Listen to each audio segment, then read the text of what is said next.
உங்கள் சமையல் மணக்க ருசிக்க அம்மா சமையல் மசாலா ஐட்டம்ஸ் ஊறுகாய் ஐட்டம்ஸ் நம்மக்கிட்ட கிடைக்குது. நீங்கள் கீழே வந்து நம்பர் கொடுக்குறேன், நம்பரில் காண்டாக்ட் பண்ணுங்கள். வணக்கம், நான் உங்கள் அம்மா வீட்டு சமையல் மீனாட்சி. லைட்டாக மழை தூரிக்கிட்டே இருக்குது. சரி, இந்த கிளைமேட்டில் நம்ம மேலே வந்து வேலை செய்கிறதுக்கு நல்லாயிருக்கும் அப்படின்றதுனால மேலே வந்துட்டேன். கொஞ்சம் வந்து இங்கே மிளகா நாற்று, அதாவது நாங்கள் வந்து மிளகா பொடி அதெல்லாம் அரைக்கிறோம் இல்லைங்களா, அதில் மீண்டு போகிற விதையை கொண்டு வந்து ஒரு தொட்டியில் கொட்டிட்டோம். அது பார்த்திங்கன்னா நல்லா இங்கே வளர்ந்துருக்கு. இப்போ இதை வந்து தனித்தனியாக ஒரு தொட்டியில் வந்து நட்டு வச்சிடலாம். 2 செடி அப்படி நட்டு வச்சிடலாம், நமக்கு மிளகா கிடைக்கும். அதுக்கப்புறம் பார்த்திங்கன்னா கத்திரி நாற்று விட்டுட்டு நல்லா வளர்ந்துருக்கு. இதையுமே அடுத்த தொட்டியில் எடுத்து வச்சிடலாம்.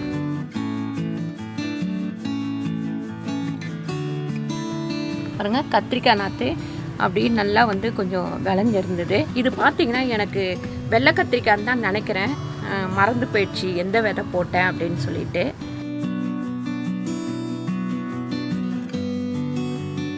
அப்படி ஒரு செடிக்கு ஒரு 3 வச்சிடலாம் போதும்.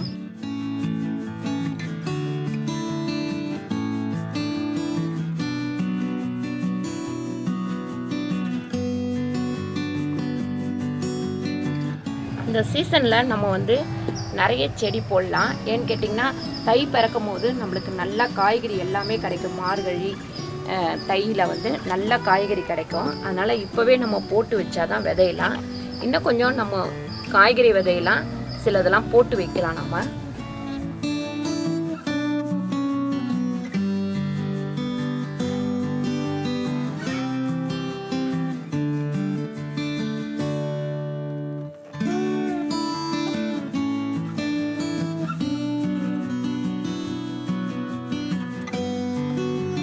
மிளகா செடி பார்த்தீங்கன்னா இந்த சின்ன சின்ன தொட்டியில வைக்க போறேன்.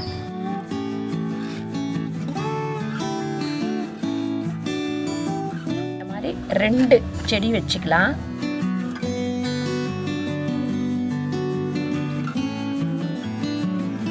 நிறைய பேர் கேட்டிங்கன்னா அந்த வெள்ளைப்பூச்சி வருது, அது என்ன பண்ணுறதுன்னு. ஏற்கனவே வந்து நிறைய அடித்து காமிச்சிட்டேன். என்னன்னு கேட்டிங்கன்னா வேப்ப எண்ணெயை தண்ணியில் கலந்து அடிச்சிங்கனாலே போதும், அந்த வெள்ளைப்பூச்சி டக்குன்னு போயிடும்.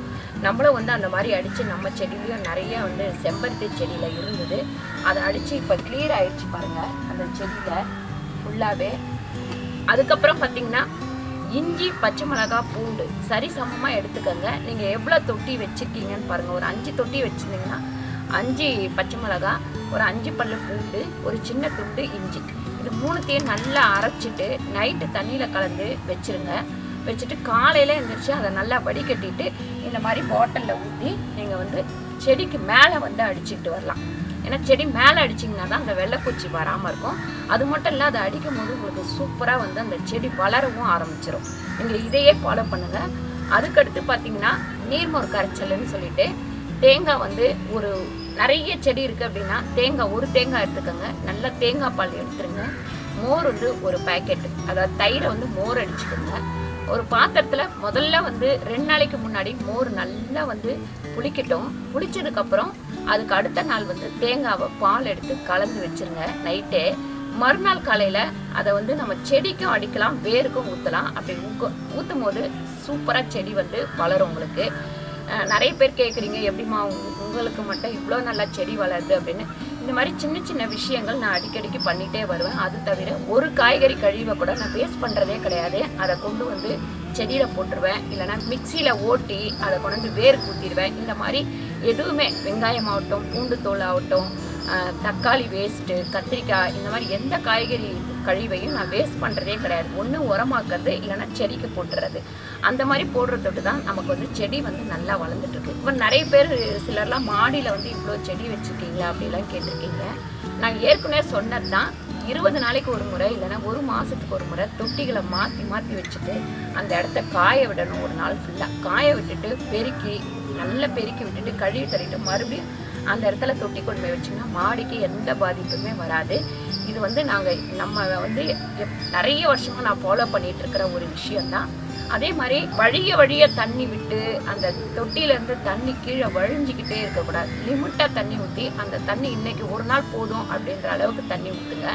அப்படி ஊற்றுனீங்கன்னா நமக்கு மாடியுமே வேஸ்ட் ஆகாது. இது வந்து டேரி கிழங்கு. நான் வந்து கொடைக்கானல் போயிருந்தப்போ அங்கேருந்து வாங்கிட்டு வந்தேன். நல்லா காய வச்சு வைக்க சொன்னாங்க. நம்ம இந்த சீசனில் வச்சா கரெக்டாக இருக்கும்னு நினைக்கிறேன். அதனால தான் இது வைக்கிறேன்.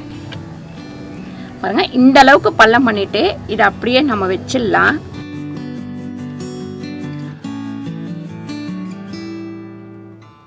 இது வளர்றதுக்கு கிட்டத்தட்ட ஒரு 20லேருந்து 25 நாள் ஆகும்.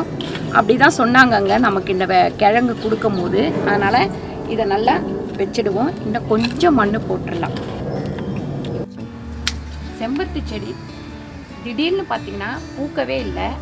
அதுக்கப்புறம் இலையும் வைக்கலை. சரி, என்னன்னு பார்த்தோம்னா வேர் வந்து பயங்கரமாக இருந்தது. அதை எடுத்துகிட்டு நல்லா கட் பண்ணிட்டேன்.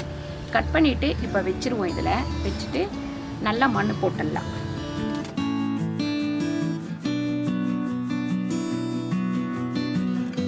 கொஞ்சம் மண், இந்த வெங்காய சருகு, அதுக்கப்புறம் பூண்டு சருகு.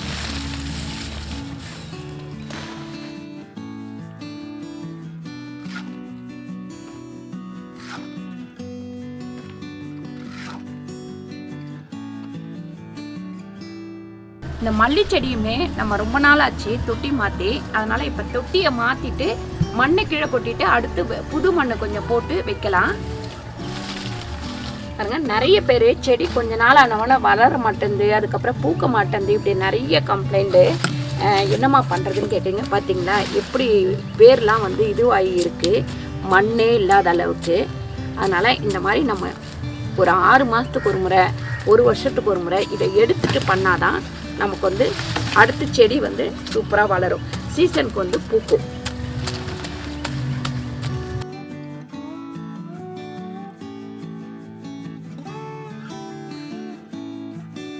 ஒரு பக்கெட் ஃபுல்லாகவே வேர் தான் இருந்தது, மண்ணே இல்லை. அதனால் நான் வந்து ஃபஸ்ட்டு ஆரம்பிக்கும் போது ஒரு சின்ன மல்லி செடி தான் வாங்கிட்டு வந்து வச்சேன். அதுவே நம்ம வந்து அடுத்தடுத்து மாற்றும் போது ஒரு 4-5 தொட்டியில் மாற்றி வச்சுருக்கோம். இப்போ இதையுமே ஒரு 2 தொட்டிக்கு மாற்றிக்கலாம்.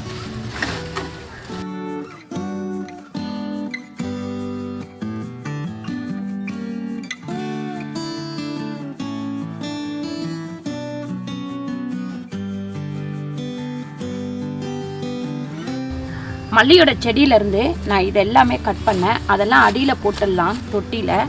அது கொஞ்சம் பார்த்திங்கன்னா உங்களுக்கு தொட்டி வந்து வெயிட்டு குறையும். ரெண்டாவது அது அப்படியே நமக்கு உரமாயிடும். அப்புறம் இந்த பூண்டு சருகு, இந்த வெங்காய தோல், இது எல்லாத்தையும் கொஞ்சம் அடியில் போட்டுருவோம்.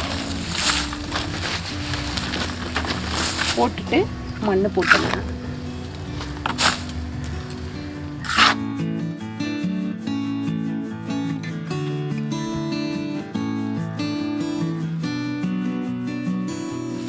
நீங்கள் கூட முட்டைத்தோல், வெங்காயத்தோல், பூண்டு தோல் இந்த மாதிரி காய வச்சு ஒரு கவரில் போட்டு வச்சுக்கோங்க.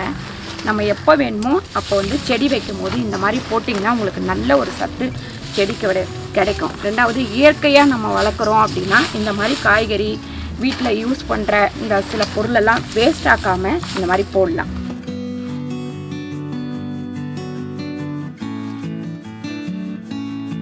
இந்த புடிக்கரணை பார்த்திங்கன்னா ஒவ்வொரு செடியாக நல்லா வளர்ந்து மறுபடியும் காஞ்சி போயிடுச்சு. அந்த மாதிரி காஞ்சி போனதுக்கப்புறம் நம்ம எடுத்தோம்னா இதுக்குள்ளே வந்து புடிக்கரணை இருக்கும். ஏற்கனவே ஒரு தடவை நான் இதை வந்து உங்களுக்கு அறுவடை பண்ணி காமிச்சிருக்கேன். இப்போ இந்த தடவையும் இதில் எடுத்துட்டு மறுபடியும் வந்து இதில் இருக்கிற விதையை மறுபடியும் நட்டு வைக்கலாம் கிழங்க.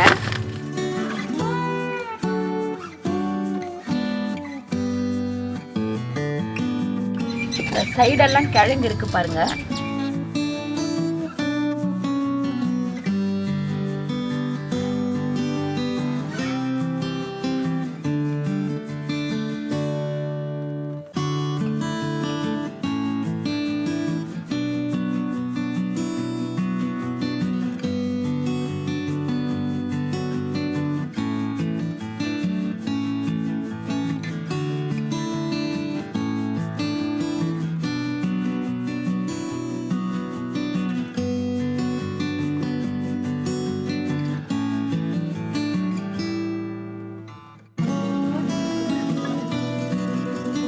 இந்த மாதிரி கோணியில் வைக்கும் போது நமக்கு நிறைய வந்து கிழங்கு கிடைக்கும்.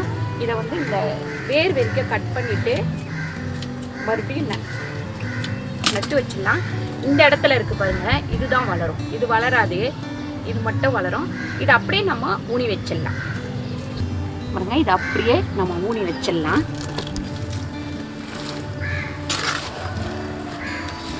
நல்லா இந்த மாதிரி கோணியில் வைக்கும் போது தான் நமக்கு வந்து இந்த கிழங்கு வந்து கொஞ்சம் நல்லா கிடைக்கும்.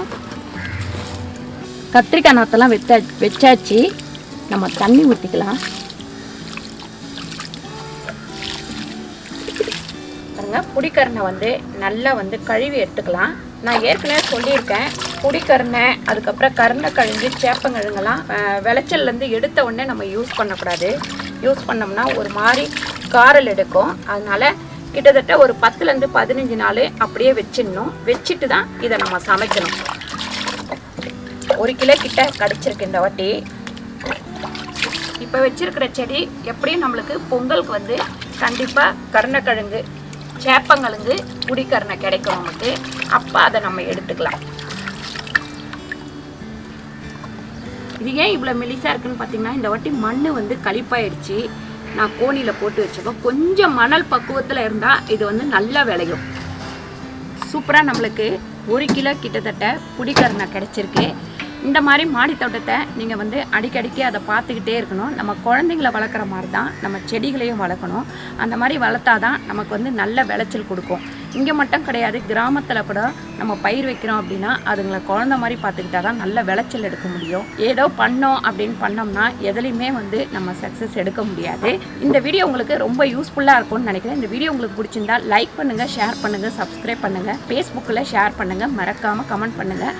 நன்றி, வணக்கம்.